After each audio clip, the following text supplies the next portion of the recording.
We've seen the movies before. The villain falling off a massive building would usually mean death. Family-friendly death since there's no actual blood being spilled. But death nonetheless. It makes sense too. Gravity is nobody's friend whenever someone jumps from great heights. None of your flesh and especially your bones will appreciate landing onto the concrete at great speeds. Hell, falling off your bed already brings pain and sadness in the mornings. From what we know about it, only Jackie Chan's immune to being thrown off a building. He could survive any fall. What? A window washer survived after falling an entire 47 floors onto the ground? You mean he didn't turn into a recipe for Swedish meatballs? He better be Jackie Chan. So anyways, Alcides Moreno was a veteran window washer who fell outside the 47th floor of the Solo Tower in Manhattan. I'd like to call him the luckiest person on Earth. Anyone else who'd hurtle to the concrete at that height would probably turn into ground meat, and he managed to not only live, but in his words, be 80% of the person he used to be. So how did this entire thing happen? Let's find out here right now. On December 7, 2007, window washing brothers Alcides and Edgar Moreno were headed to the top of the Solo Tower. They worked as a team and were very close. The older Alcides fell in love with window washing, which, while hard to believe in certain perspectives, is something incredibly wholesome. Anyways, the two were getting ready to work at the peak of 689 feet of pure skyscraper. As they ascended to the top, there's of course a realization that this place is pretty damn high. Not to mention the fact that the December air was close to freezing. Then again, these two were veterans in window washing, so it's all in another day's work. The two brothers went to their 16-foot, 1,250-pound platform, and the job was gonna be like any other. Except it wasn't. This was the start of what was going to be a nightmarish situation.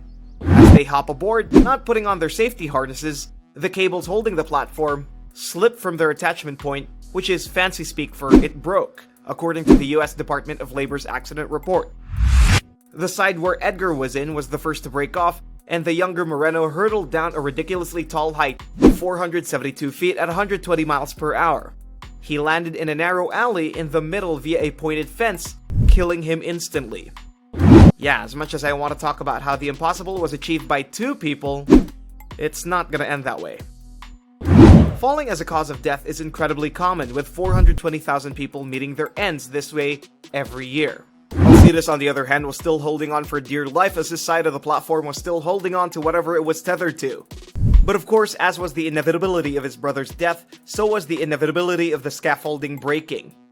He and the platform shot all the way down almost instantly, and the destruction was plain to see by many. But some sort of miracle happened. At street level, the firefighters and paramedics saw all the gruesome details. Edgar Moreno was split in half, dead. But Alcides Moreno was in the wreckage, full of twisted metal, crouching, clutching the scaffold controls, still breathing, attempting to stand up. The firefighters had to move him carefully, as if handling a fragile egg, as a single wrong move could have given us a different story. At the top of the building, the safety harnesses and their cleaning gear was found, implying that they were just testing the platform before actually getting to work. Alcides Moreno was rushed to the hospital as the man sustained injuries to his brain, spine, chest, abdomen, and fractured bones in the ribs, arms, and legs. They had to perform multiple surgeries on this man, insert a catheter into his brain to reduce swelling, and let's not forget the 24 pints of blood they had to get into him. Keep in mind that 24 pints is right around double the blood volume of a person. We almost forgot to mention the 19 pints of plasma, platelets, and drugs to stimulate blood clotting, since of course there would be hemorrhaging. It was even mentioned that they had to operate on him in the ER instead of the usual place that hospitals would do. If life-threatening situations had a defining calling card, this would be one of them. According to sources, the survival rate of a person falling from a height varies.